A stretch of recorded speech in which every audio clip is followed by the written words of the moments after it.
Thank you. Wow. That's a lot. I'm not used to being called doctor. As you may know, rules of the Bar Association prohibit lawyers from using the title doctor.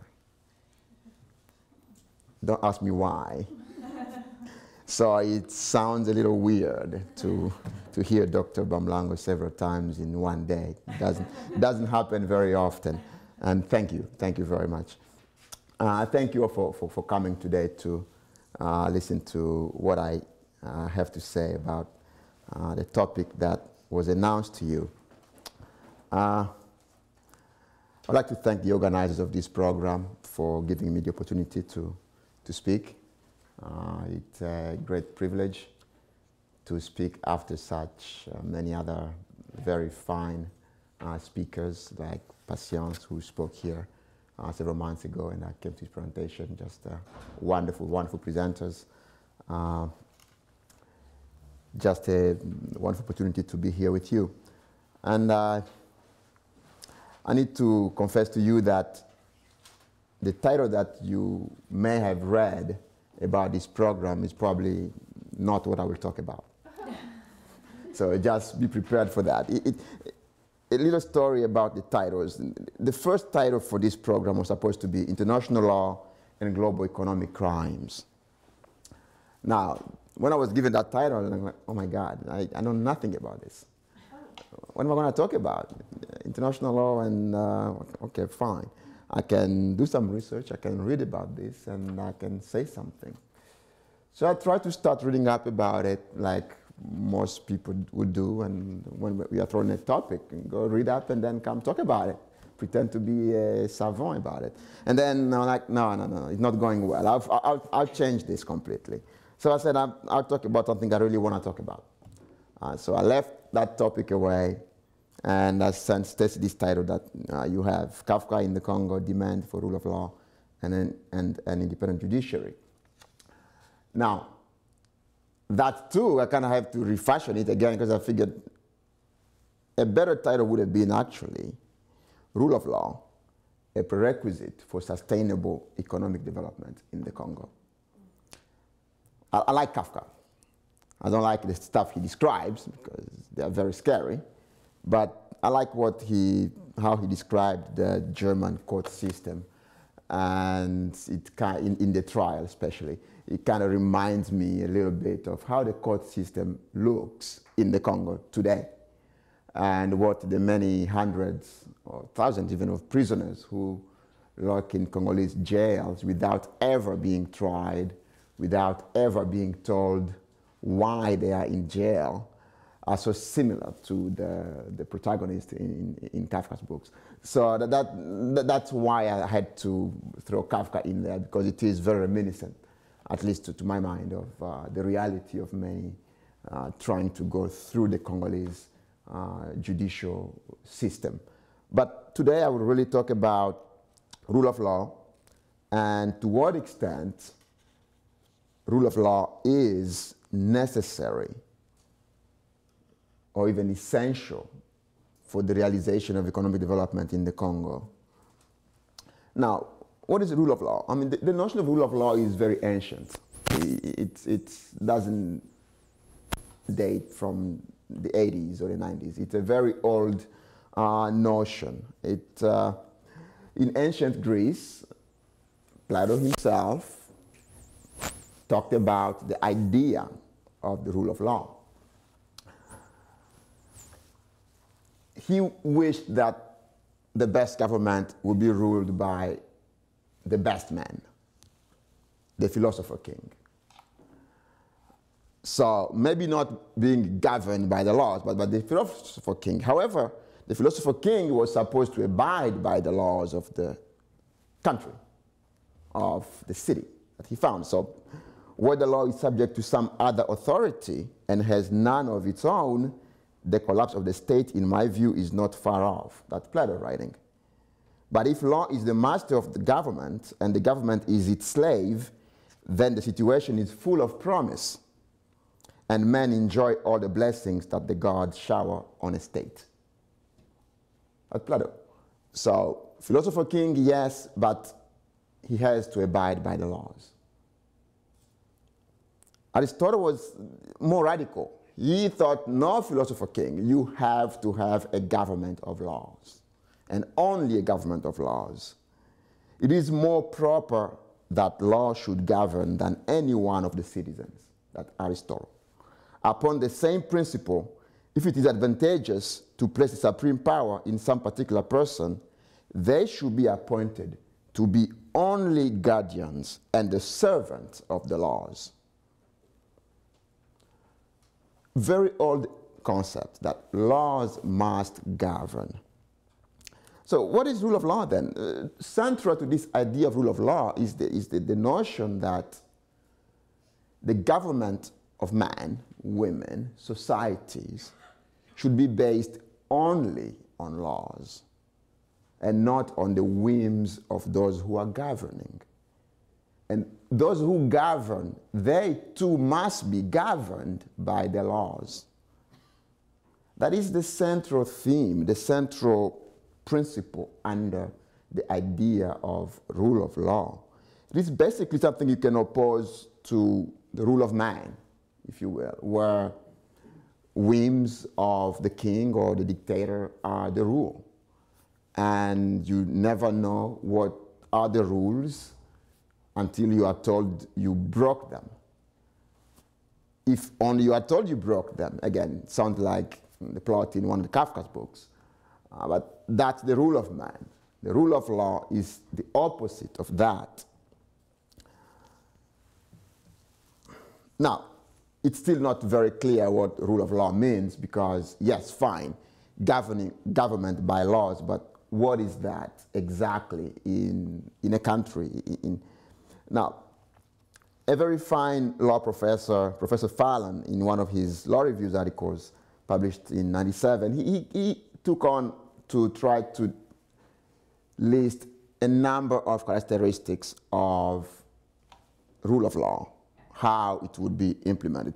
Essentially, a system based on rule of law, you would have legal rules, standards, and principles that are clearly defined to guide people's lives. Those principles will be solid, efficaciously applied, and stable. Those rules will be enforced by an impartial tribunal over all the players in the system. Clear rules, stable rules. They are the supreme authority over all parties, including governmental authorities, and they are enforced impartially by an independent tribunal. For Professor Fallon, those are the key elements of the rule of law. You need those to say whether a country is governed by the rule of law. Now, if you are following me closely, you can realize that this is a very formalistic definition of rule of law. So you gotta have clear rules. They have to apply to everybody. They have to be applied impartially, and they have to be stable so people can predict their behavior. It doesn't tell you what those rules have to say. Now, that is what rule of law scholars would call a formalistic definition of rule of law. It doesn't matter what the content is, so long as you have these clear rules applicable to everybody implemented by an independent judiciary.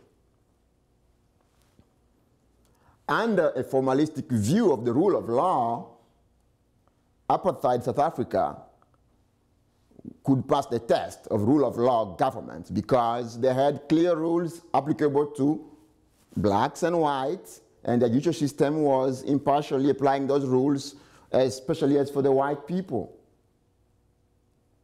And under this definition, Jim Crow South also was following the rule of law of some kind.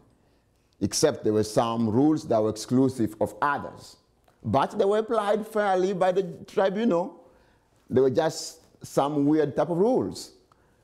You can see the limitations of this view of the rule of law, this formalistic view of the rule of law. So the second view, second definition of rule of law is the substantive definition, which says essentially you have to go beyond the form, which is important. The rules must be good rules, not just any rules. If they are repugnant to the human conscience, I will pause. Human conscience. If they are repugnant to the human conscience, if they are discriminatory, you don't have the rule of law as it should be.